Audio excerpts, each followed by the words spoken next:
Welcome to the Annie Jennings PR Real Stories of Success podcast series. Annie Jennings is the creator of the most powerful radio campaign in the country where you are booked on high-impact shows in top markets, and she is famous for guaranteed deliverables. My name is Stacey Amaral Kaufman. I'm the radio director for Annie Jennings PR and interviewer for Jennings Wire Online magazine, a special community of bloggers and podcasters that is capturing the hearts of America. Today, we are sharing another real story of success to give listeners an inside look into what it's like to work with Annie Jennings PR. Joining me is Bob Allison. He's author of the book Saved by the Prince of Peace, Dungeon to Sky, which tells the story of how he found freedom from chemical dependency. Bob became a go-to addiction expert, appearing on Sirius XM satellite radio, CBS Radio, iHeartMedia, NPR, and numerous national programs to spread his message of hope across America. So welcome, Bob. Thanks for joining us. Thank you. It's great to be here. Well, it's great to have you. Let's talk about the beginning. What actually prompted you to first get in touch with Annie Jennings PR and then to go ahead and strike a deal? Yes. Well, initially, I was referred to Annie Jennings Public Relations by my social media management company, and that's Annika Watkins at Moxie Media Management. And she just raved about Annie Jennings Public Relations. She says, Bob, you've got to give them a call. This would be a real boost in your campaign for your published book. And so then I contacted Annie. I had a great conversation with Annie. And Annie was actually the final reason that I chose Annie Jennings PR to help me to get my book marketed. I also had a very strong recommendation, as I said, from Annika Watkins. Now, the initial phone interview with Annie was fantastic. She's very knowledgeable, very high energy, and I could tell that she really cared about the success of my project. And it was really that big heart that she has that really won me over. And I made the decision to make the investment. Well, Bob, you're not alone in that. A lot of people will tell us that Annie and her vision for them, along with guaranteeing what she does in her work, was the big reason. And I got to say that our mission statement for Annie Jennings PR is very simple.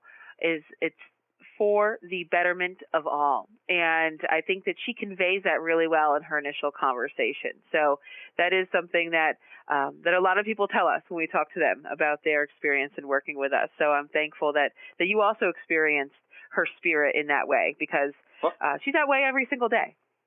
Well, absolutely. And what was really neat was that, a lot of businesses promise things. And Annie was very specific about the guarantees and promises that would be kept. My project is now complete, and now I know that Annie and her team kept all of their promises, and in fact, they even over-delivered. Well, that's what we like to do, especially when you have a really good message, and you had an excellent message that I think we were able to expand for you and bring you in as not only an expert in your own story and what you did, but also an expert in addiction and making you socially relevant to the conversation at hand. I think it's very important. And then you taking that and running with it. And that's part of working with the radio team. What was your experience like on a daily basis? Well, I had a great experience. Annie's team was outstanding in how they guided me through the process of doing the radio interviews. Jason educated me on what to know about presenting on the radio, what to emphasize, and what to look out for. I was taught how to appropriately promote my book on the air and how to bring the radio hosts back on track if they wandered. I was taught how to use transition sentences or segues to allow me to talk about what was important to me. Yeah, I mean, and that's really important in terms of the training. And, of course, that's unlimited. And throughout the campaign, you're able to call on him anytime you felt that you needed anything. Oh, yeah. I mean, I think I made a lot of phone calls that I would just, if I had a question, any question, I could just call in and they were available. Jason was, Stacy was, you were. Jason was very positive and encouraging. He had a great sense of humor, which I appreciated. And you, Stacy, was the person that I had the most contact with.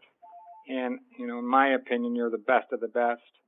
And you were an experienced professional, very calming and friendly personality. For a person that's never been on radio before, it can be a little nerve-wracking. Mm-hmm. And you just have a way of really calming people down. And you've got a very friendly personality. Thank you. It was really neat. You handled all the setting up of and securing of the radio interviews. You provided me with all the information I would need, like the interview schedule, which you kept constantly updated. You also told me what the topic of discussion was going to be in that segment on the radio, which was helpful. I'm sure you did a lot of other work, too, behind the scenes that I wasn't aware of.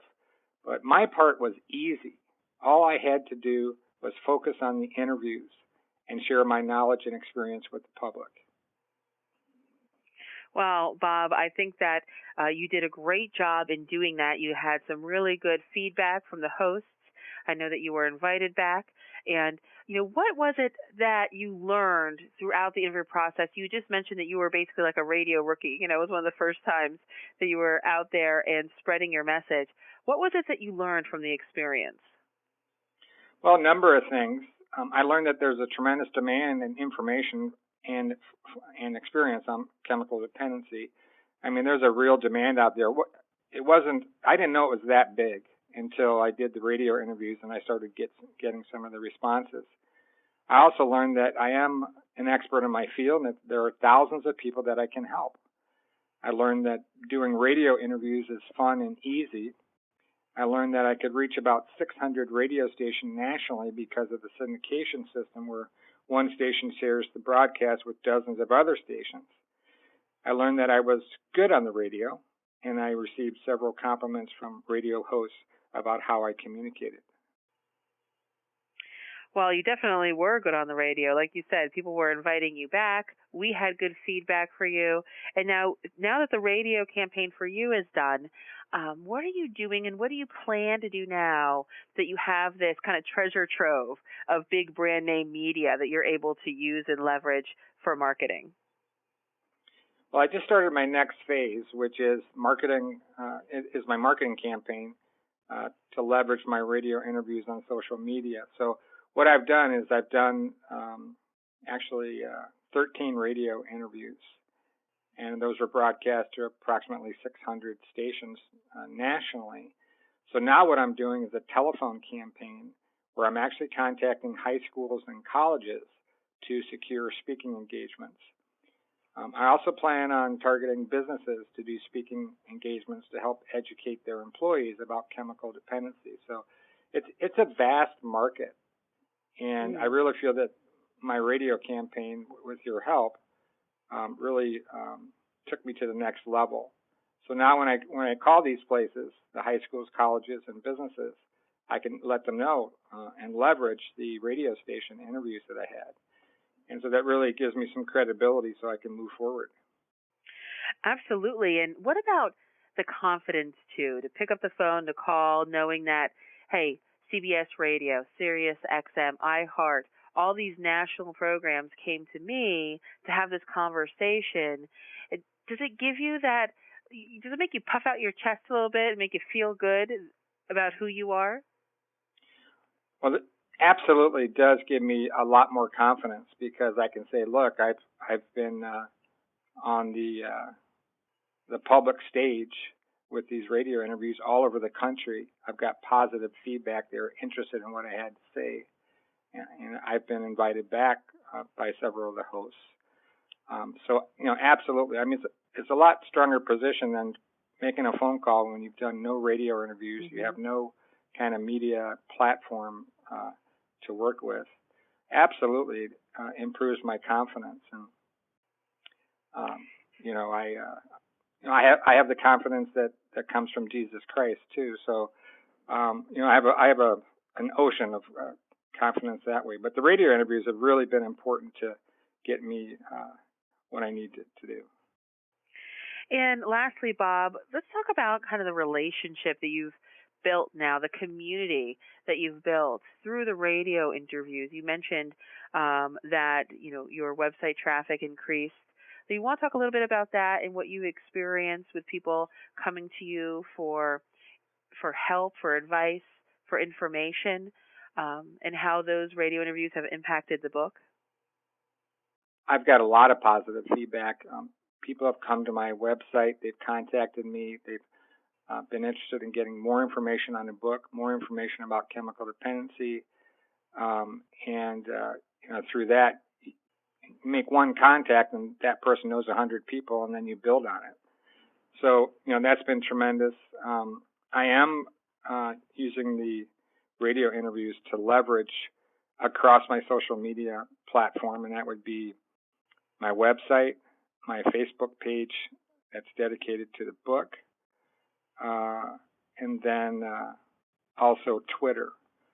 And so as we speak, my social media manager is putting these radio interviews all over my website, all over Facebook, and all over Twitter. So we didn't waste a minute. And so that's going. I've had increased sales in the last few weeks relative to the radio interviews. So it's very positive, and I plan on building it from here. Well, Bob, you've been a great client, really willing to buy in to our plan, our strategy, which is proven, over the years and working with us and just being an excellent expert in helping to share your message. And like I said, of hope, which I think is really important. And you mentioned earlier, you had no idea the reach that you could have. So I'm glad that you're going to continue to do that. And I want to tell our listeners that you can learn a lot more about Bob Allison in his book, Saved by the Prince of Peace, Dungeon to Sky. You can learn about speaking opportunities on addiction and recovery as well on his website, dungeontosky.com. Thank you, Bob, again for being here. Thank you, Stacey. This podcast is presented by Annie Jennings of the national publicity firm Annie Jennings PR, the creator of Jennings Wire Online magazine. For more information on how you, too, can experience radio success, please visit AnnieJenningsPR.com. Till next time.